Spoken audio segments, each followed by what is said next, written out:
Kwa hiyo Jeshi la Polisi mkoa wa Mbeya kupitia kikosi chake maalum cha kupambana na uhalifu limefanikiwa kumpata mtoto Lazaki Damasi Mwakatundu mwenye umri wa miaka 5. Huyu ni mwanafunzi wa chekechea katika shule ya Mwakikome iliyopo wilaya ya Kyela, aliyekuwa ametekwa na mtu aliyetajwa kuwa ni baba yake mlezi.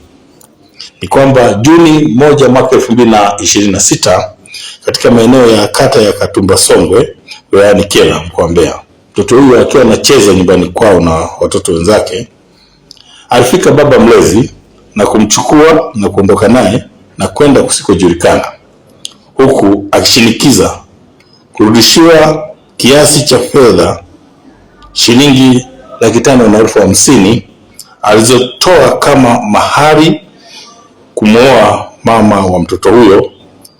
Kwa hiyo baada ya mama huyo kukataa kuolewa kwamba hicho kiasi sasa kisipokelewe, ndipo alipoamua kufanya ukatili huu. Kwa hiyo baada ya kutolewa taarifa katika kituo cha polisi na kesi kufunguliwa, ndipo msako mkali uliweza kufanyika, na mnamo tarehe 14 mwezi wa 6 mwaka 2026 mtoto huyu aliweza kupatikana akiwa hai, akiwa ametelekezwa katikati ya msitu wa hifadhi ya Kituro uliopo mpakani mwa mkoa wa Njombe na Mbeya. Msako mkali unaendelea kumtafuta mtuhumiwa ambaye alimteka huyo mtoto na kisha kumtelekeza mtoto huyo baada ya kubaini anafuatiliwa na askari.